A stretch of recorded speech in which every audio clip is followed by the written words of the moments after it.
15 বছরেরও বেশি সময় ধরে বেহাল জাতীয় সড়ক, জেগেও ঘুমিয়ে প্রশাসন। রাস্তা না পুকুর, ধন্দ জাগতে বাধ্য এই সামান্য বর্ষণে। বলরামপুরে বেহাল টাটা পুরুলিয়া 32 নম্বর জাতীয় সড়ক। বলরামপুর মাসির বাড়ি থেকে চেকপোস্ট পর্যন্ত প্রায় 2.5 কিলোমিটার রাস্তা পুরোটাই খানা খন্দে ভরা। গ্রীষ্মকালে কালো সাদা রং বেরঙের ধুলোতে মানুষ জেরবার, আর বর্ষা এলেই কাদা ও নোংরা জলে অতিষ্ঠ জনজীবন। বাইপাস হওয়ায় জাতীয় সড়কের মর্যাদা হারিয়েছে পথটি। এখন দায়িত্ব রাজ্য পূর্ত দফতরের। বাসিন্দাদের অভিযোগ, এই রাস্তা দিয়েই প্রতিদিন যাতায়াত করছেন স্থানীয় সাংসদ, বিধায়ক, বিডিও, ওসি, পঞ্চায়েত সমিতির সভাপতি সহ অনেকেই। রাস্তা সংস্কারে সবাই নীরব। কেন্দ্র না রাজ্য, টানাপোড়েনে চরম দুর্ভোগের শিকার মানুষ। বলরামপুর পঞ্চায়েত সমিতির সভাপতি পিডব্লিউডি সংস্থার সাথে কথা বলে দ্রুত রাস্তাটি নির্মাণের আশ্বাস দেন। বিজেপি বিধায়ক বানেশ্বর মাহাতো জানিয়েছেন, এই রাস্তাটির জন্য প্রায় 6 থেকে 7 কোটি টাকা জাতীয় সড়ক কর্তৃপক্ষ পিডব্লিউডি সংস্থার হাতে তুলে দিয়েছে। কাটমানির ভাগে আটকে আছে কাজ। এই রাস্তাটা ন্যাশনাল হাই NH 32 বাইপাসটা হয়ে যাওয়ার পরে এই রোডটাকে অন্ধ রোড বলে রেখে দিয়েছে, আর কে কোনোদিন দেখছে না। এই কী বলে বিডিও বলুন, ওসি বলুন, তারপর ব্লক সভাপতি বলুন, প্রধান বলুন, MLA বলুন, MP বলুন, ওরা যখন রাস্তা পেরিয়েছে ধৃত রাস্তার মতো পেরিয়েছে চন্দ্র হয়ে, কোনো দিন দেখছে না চোখে। দীর্ঘদিন, এটা আজ নয়, আজ 15 বছর ধরে এইরকম ঘটনা আমরা ঘটে যাচ্ছে। যখন বেশি গর্ত হয়ে যায় হয় তখন ওই ইয়ার থেকে মালতির থেকে ওই ডাস্টগুলো এনে এটার উপরে ছড়িয়ে দেয়, দিয়ে ওরা চলে যায়। সেই ধুলোটা আমাদেরকে খেতে হয়, পুরো বাজারটা ধুলোতে ভরে যায়। মানুষ যা অবস্থায় আছে। কোন শহর এটা, কোন জায়গায়, কোন রাস্তা? এটা বলরামপুর ন্যাশনাল হাই NH 32। আমরা অভ্যস্ত হয়ে গেছি, আমরা বলে বলে দেখে দেখে আজ 15-20 বছর ধরে যদি এরকম দেখতে হয়, আমরা অভ্যস্ত হয়ে গেলাম। তো আর মনে হয় না যেটা হবে। বর্ষায় কাদা, গ্রীষ্মকালে ধুলা, এই তো চলছে। কে আছে আপনারা? আমি নিশ্চয়ই যে রোড কমসে কম রিপেয়ার করে রাস্তাটা হোক, ধুলা জলটা কাদাটা। কিন্তু কই, যারা এটা করতে পারবে, যাদের ক্ষমতা আছে কিছু। হ্যাঁ, সত্যি ওই রাস্তাটা আমরা জানি যে এরকম বেহাল অবস্থায় আছে, কারণ ওই রাস্তা দিয়ে আমরাও পার হয়েছি, আমাদের জেলা নেত্রীরাও পার হয়েছেন ওই রাস্তা দিয়ে।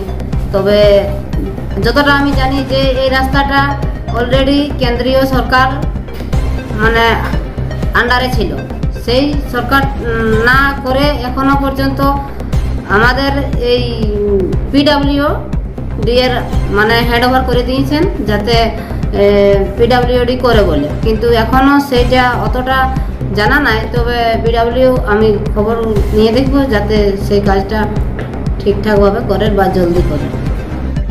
দেখুন, যানবাহন চলাচল করে না এরকম কথা নেই, ভারী যানবাহন চলাচল করেন। বাকি বাস থেকে শুরু করে, ছোট গাড়ি থেকে শুরু করে, বাইক থেকে শুরু করে, মানুষের বাজারে আসার রাস্তা তো ওইটাই। বাইপাসটা হয়েছে ভারী যানবাহন যাতে করে বাজারে না ঢুকে, যার জন্য বাইপাস করা হয়। কিন্তু বাজারের মধ্যে তো মানুষ নিত্য প্রয়োজনীয় কাজের জন্য আসছে, রাস্তাটার বেহাল অবস্থা।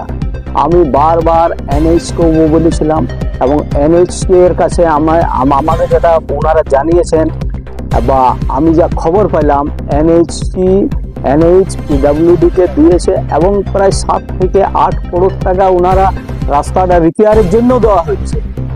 এবং সেটা সম্ভবত ইলেকশনের আগেই যদি পিডব্লিউডিকে যদি দেওয়া হয়েছিল এবং পয়সা সমেত যদি দেওয়া হয়েছে রাস্তাটা রিপেয়ারের জন্য প্রায় 7 থেকে 8 করোড় টাকা, এই প্রায় 2 থেকে 2.5 কিলোমিটার রাস্তা, আমার মনে হয় খুব ভালোভাবে মেরামত হবে রাস্তাটা, কিন্তু এখনো করে নাই কেন? আমার মনে হয় এইখান থেকে যখন এই রাজ্য সরকারের আন্ডারে চলে এসেছে, রাজ্য সরকার এখানে গড়িমসি করছে, এই জন্যে কারণ কি এখানে কোনো কাটমানের কি ওদের কোনো লেনদেনে চুক্তি হচ্ছে না বলে কি আমার মনে হয় জায়গাটা, আমার মনে হয় এই জন্যই রাস্তাটা এখনো পর্যন্ত পিডব্লিউডি রিপেয়ার করছে না। কেন কি পিডব্লিউডি অলরেডি পয়সা পাইয়ে গেছে, পয়সা পাওয়ার সত্ত্বেও ওনারা না করার কারণটা কি?